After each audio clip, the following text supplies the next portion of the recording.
Hello बच्चों, आइए प्रश्न को देखते हैं। तो प्रश्न में दिया है, निम्नलिखित में से कौन सा आंतरिक कक्षक ऑर्बिटल जटिल होने के साथ प्रतिचुंबकीय प्रकृति वाला है। परमाणु क्रमांक दे रखा है Zn, जिंक का 30, क्रोमियम का 24, कोबाल्ट का 27 और निकिल का 28। यहाँ चार विकल्प दे रखा है A, B, C तथा D। आइए मुख्य अवधारणा की चर्चा करते हैं। मुख्य अवधारणा। तो प्रश्न में क्या पूछा है, कौन सा आंतरिक कक्षक जटिल होने के साथ प्रतिचुंबकीय प्रकृति वाला है। इन चारों में से हमें बताना है कि कौन सा हमारा प्रतिचुंबकीय प्रकृति वाला होगा। तो अगर हम ऑप्शन ए, तो ये हमारा क्या है, ZnNS3 6 2+। तो यहाँ से अगर हम देखें तो हमारा ऑक्सीकरण संख्या कितना आ जाएगा Zn का, ये हो जाएगा हमारा 2+।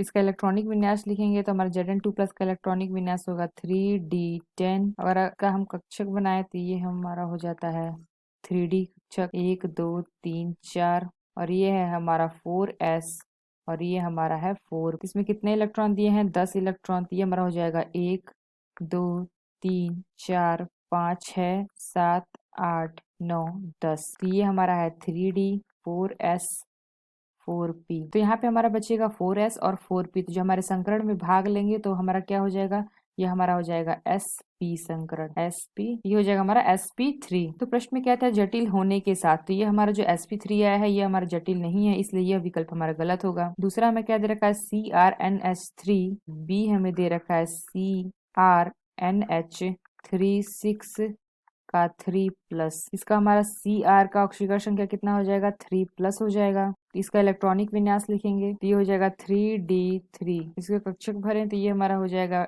3D 1 2 3 4, और ये हमारा हो जाएगा 4s, और ये हो जाएगा 4। यहाँ पे इलेक्ट्रॉन कितने दिए हैं, 3 इलेक्ट्रॉन। तो ये हो जाएगा 1 2 3। तो यहाँ पे हमारे युग्मित हैं तो ये हमारा हो जाएगा अनुचुंबकीय। यहाँ पे क्या है, 3 इलेक्ट्रॉन अयुग्मित अयुग्मित। तो यहाँ 3 अयुग्मित है तो ये हमारा हो जाएगा क्या, अनुचुंबकीय अनु। तो हमें क्या पूछा गया, प्रतिचुंबकीय, इसलिए यह विकल्प हमारा गलत होगा।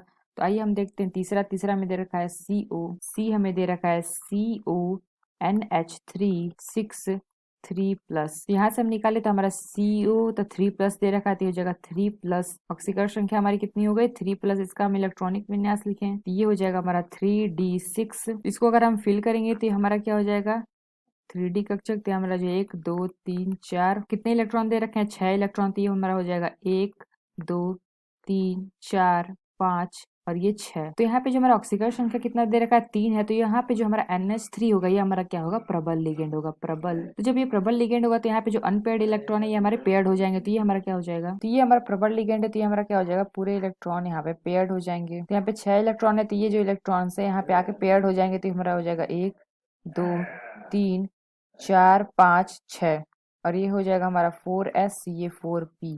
तो यहाँ से अगर हम लिखेंगे तो यहाँ पे हमारा क्या हो जाएगा, D में कितने हैं, 2, तो D2sp3। तो ये आ गया हमारा संकरण। तो यहाँ पे देखिए हमारे सारे इलेक्ट्रॉन पेयर्ड हैं। तो ये हमारा जटिल कक्षक भी है, क्योंकि यहाँ पे क्या आ रहा है, D2sp3 आ रहा है, और ये हमारा क्या है, प्रतिचुंबकीय। तो यह विकल्प हमारा सही होगा। तो डी हमें क्या दे रखा है, डी हमें दे रखा है Ni।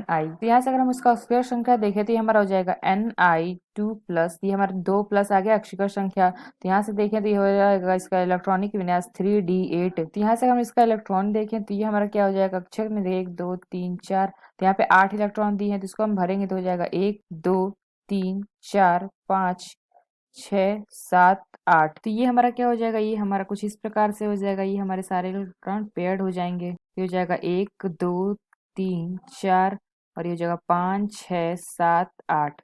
तो यहाँ से अगर हम देखें तो ये हो जाएगा हमारा 4s, ये हो जाएगा 4p। तो यहाँ से जो हमारा संकरण आएगा ये हमारा आ जाएगा DsP3।